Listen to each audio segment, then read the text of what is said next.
तर बाळांनो, आज आपण एक मॅथ्स मधील एक नवीन रूलचा अभ्यास करणार आहोत. आता हा रूल जर बघायला गेला आपण तर 7th क्लास पासून 10th क्लास म्हणजे 7वी पासून 10वी पर्यंत, त्याचबरोबर प्रामुख्याने पोलीस भरतीसाठी याचा फार उपयोग होतो. रूल एकदम सोपा आहे, परंतु काही मुलांना चे मला कॉल आले की सर आम्हाला हा प्रॅक्टिस सेट नंबर 28 आम्हाला अवघड जातोय 7वी साठीचा, तर यासाठी काहीतरी पर्याय काढा. तर बाळांनो, मी अगदी छान पद्धतीनं हा तुमच्या समोर मी एक मांडण्याचा केलेला प्रयत्न आहे. तर तुम्ही लक्ष द्या, नक्कीच तुम्हाला समजेल याची मला गॅरंटी आहे. लक्ष द्या बाळांनो, रूल बघा. जास्त काही न बोलता डायरेक्ट मी रूल सांगतो तुम्हाला. रूल म्हणजेच नियम. इकडे बघा, रूल काय आहे तो a रेस टू m. बाळ लक्ष दे रे, a raise to m divide by a raise to m. याचं एक्सपान्शन दिले a raise to m minus m. ओ सर तुम्ही काय बोलताय समज नाही. लक्ष द्यायचं बाळांनो. पहिली गोष्ट a आहे, त्याच्या डोक्यावर m आहे. हे कसं वाचलं जातं a रेस टू m. म्हणजे ही जे काही m आहे, ही m ची काय आहे तर ही पॉवर आहे. कुणाची पॉवर आहे तर ह्या a ची पॉवर आहे. समजतंय का बाळांनो? आणि ही पॉवर कशी वाचतात a रेस टू m. समजतंय? a raise to m. समजतंय? मग रूल काय आहे बघा, तो एक a आहे त्याच्या डोक्यावर m पॉवर आहे, दुसरं डिवाइड आहे त्याच्या डिवाइड नंतर a आहे त्याच्याही डोक्यावर n पॉवर आहे. बघा, तर याचं सोल्युशन म्हणजे याचं जे आहे एक्सपान्शन कसं आहे बघा, दोन्ही a च्या वतीनं एक a. बघा, आणि ही m एक पॉवर आहे आणि n एक पॉवर आहे, ह्या दोघांचे वजाबाकी. लक्षात आलं? म्हणजे a रेस टू m डिवाइड म्हणजे भागिले a raise to m is equal to a raise to m minus n. लक्षात येते? अत्यंत उपयोगी असणारा हा फॉर्म्युला आहे बाळांनो, तुमच्या नोटबुक मध्ये लिहून घ्या. ओके, तर बघा मी पुन्हा एकदा सांगतो. या जे बघा ह्याच्यामध्ये काय आहे, हे डिवाइड आहे, ही a आणि ही a, ह्या दोन्ही संख्या म्हणजे इथं असं नाही की बाबा फक्त a च, इथं कोणतीही संख्या असेल किंवा कुठल्याही प्रकारचा alphabet a b c d काही असेल, तर बाबांनो एक्झाम्पल सोडवताना जे पण काही इथे जे आहे, इथं a आहे इथं a आहे, म्हणजे इथं ज्या काय संख्या येणार आहेत बाळांनो, ह्या कशा असणार आहेत, सारख्या असणार आहेत. समजतंय का बाळांनो? तर लक्ष द्या. सर आम्हाला समजना, एक्झाम्पल द्वारे सांगा. नक्की सांगतो बाळांनो. बघा, इथे एक्झाम्पल नंबर आहे a race to, example number 1 a race to 6 divide म्हणजे भागिले a रेस टू 4. सर इथे जर गुणाकार असेल तर काय करायचं? या संबंधीचे एक्झाम्पल प्रॅक्टिस सेट 27 ला असतील आणि याचा मी सेपरेट एक लेक्चर केलेला आहे, ते तुम्ही बघा, तिथेही तुम्हाला छान मार्क पडतील.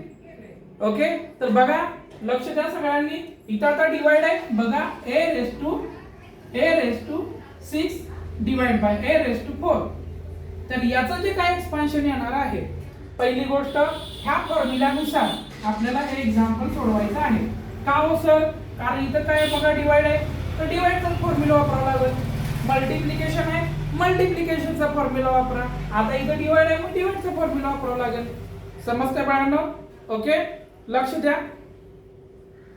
तर इथं बघा a raise to m divide by a race टू n, ह्याचं एक्सपान्शन दोन्हीच्या वतीनं एक a आणि ह्याच्या जी पॉवर आहे m आणि n, याचं काय केलंय सबट्रॅक्शन म्हणजे वजाबाकी. लक्षात येते बाळांनो? तर बघा मी कसं सोडवतोय, हे मला सोडवायचं आहे.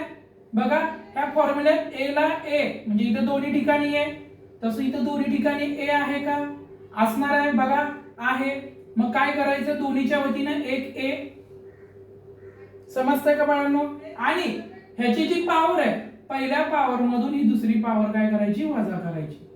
बघा a रेस टू 6 मायनस 4. बघा म्हणजे 6 तून 4 गेले, राहिले 2. सोपं आहे की नाही बाळांनो? अशा पद्धतीनं गणित सुटले जातात. समजतंय का बाळांनो? फक्त काळजी काय घ्यायची, इथे ज्या दोन संख्या आहेत, ह्या दोन संख्या बाळांनो कशा पाहिजे आहेत, या संख्या सारख्या पाहिजे आहेत. समजतंय का? ओके, लक्ष द्या. नेक्स्ट एक्झाम्पल बघा. आता इथे a होतं, इथं फक्त संख्या, काही फरक पडत नाही.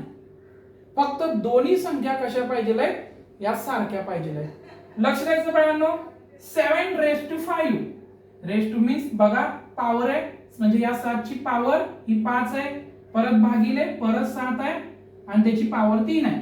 दोघांच्या मध्ये डिवाइड म्हणजेच काय बाळांनो, ते भागिलेचं चिन्ह आहे, म्हणजेच इथं नक्कीच ह्या भागिलेचा फॉर्म्युला अप्लाय करावा लागेल, जो मी आता शिकवलाय. गुणिले असेल तर काय करायचं हे तुम्हाला मी सांगितलंय की लास्ट त्याचं लेक्चर जे झालेलं आहे मी तुम्हाला जे पोस्ट केलेलं आहे चॅनलवर ते नक्की बघा. ओके, तर बघा 7 raised to 5 divide by 7 raised to 3. Sir याचं एक्सपान्शन सांगा हो. तर बघा ह्या दोन्ही संख्यांच्या वतीनं एक संख्या, जसं दोन्ही a च्या वतीनं 1 आहे, तसं दोन्ही 7 च्या वतीनं 1 7. ह्याची पॉवर 5 आहे, त्यातून याची पॉवर 3 वजा करा. बघा 7 ला 7, 5 minus 2 sorry 5 minus 3 answer is 2. सोपं आहे की नाही बाळांनो? अशा पद्धतीनं गणित सोडवायचे असतात. तुम्हाला जर फॉर्म्युला येत असेल तर गणित मध्ये काही अडचण येत नाही. लक्षात येत आहे? ओके, यानंतर काही दिवसामध्ये मला अजून 8वी 9वी 10वी साठी खूप काही काम करायचं आहे. खूप छान लेक्चर येणार आहेत, स्पेशली मॅथ्स असेल, त्याचबरोबर मी इतिहासाचे काय आयएमपी क्वेश्चन काय देता येतील का हे बघतोय. बऱ्याच जणांचा इतिहास सब्जेक्ट मध्ये काही प्रॉब्लेम आहे, काही काळजी करायची नाही बाळांनो. मी तुम्हाला आयएमपी क्वेश्चन बँक देतो, त्यातील क्वेश्चन केला तर तुम्हाला छान मार्क पडतील याची हमी मी देतो बाळांनो, परंतु तुम्ही ते केले पाहिजे. ओके, लक्ष द्या. नेक्स्ट क्वेश्चन बघा, 4/5 सर इथं अंश आणि छेद आलेला आहे आणि त्याची पॉवर आलेली आहे. काही काळजी करायची नाही, या फॉर्म्युल्यामध्ये बसतंय का बघायचं. इथं a आहे, इथं a आहे, म्हणजे इथं जी संख्या आहे ती इथं संख्या आहे का बघायची. ही पहिली स्टेप. त्यानंतर इथं डिवाइड आहे, तसं इथं पण डिवाइड म्हणजे भागाकाराचं चिन्ह आहे का बघायचं. बघा इथं 4/5 त्याची पॉवर 3 आहे, परत भागिले परत 4/5 त्याची पॉवर 2 आहे. मग काय करायचं, या दोन्ही सारखे आहेत, म्हणजे इथले a जसे सारखे होते तिथले इथल्या संख्या सारख्या आहेत आणि दोघांच्या मध्ये डिवाइड आहे भागाकार, म्हणजे या फॉर्म्युल्यात ते बसतंय. मग आपण काय करायचं, या फॉर्म्युलाचं सोडवायचं. दोन्ही 4/5 च्या वतीनं 1 4/5 बघा, आणि पॉवर म्हणजे पॉवरची वजाबाकी. ही 3 एक पॉवर आहे, 2 एक पॉवर आहे, यांची काय करायची वजाबाकी, म्हणजे काय होणार 4/5 आणि 3तून 2 गेले राहिला 1. एकदम सोपं आहे बाळांनो, मला असं वाटतं तुम्हाला समजतंय. ओके, जर काय समजत नसेल तरी देखील मला कमेंट करा, तेही आपण बघूया काय प्रॉब्लेम आहे तो. ओके, त्यानंतर आणखीन एक इथे एक्झाम्पल मी दिलेलं आहे, ते बघा 7 raised to 5 म्हणजे 7 च्या डोक्यावर त्याची पॉवर काय आहे 5 आहे. समजतंय का बाळांनो. आणि इथे एक 7 आहे, त्याच्या डोक्यावर पॉवर 3 आहे. बघा जसं a ह्या फॉर्म्युला सारखा आहे तसं इथं पण 7 7 सारखं आहे. आणि इथे बघा a आणि हे a raised to m divide by a raised to n म्हणजे ह्या दोघांच्या मध्ये डिवाइड आहे, तसं इथं डिवाइड आहे. म्हणजे दोन्ही इथं a सारखे होते, इथं दोन्ही 7 सारखे आणि मध्ये डिवाइड म्हणजेच भागाकाराचं काय चिन्ह आहे, म्हणजे ह्या फॉर्म्युल्यामध्ये हे बसतंय. मग याचं एक्सपान्शन कसं होतं, दोन्ही a च्या वतीनं 1 1, तसं ह्या दोन्ही 7 च्या वतीनं बाळांनो काय 1 7.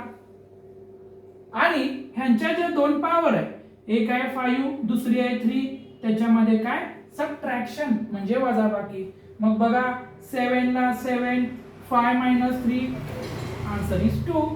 समजतंय का रे बाळांनो. अशा पद्धतीनं हे एक्झाम्पल आहे.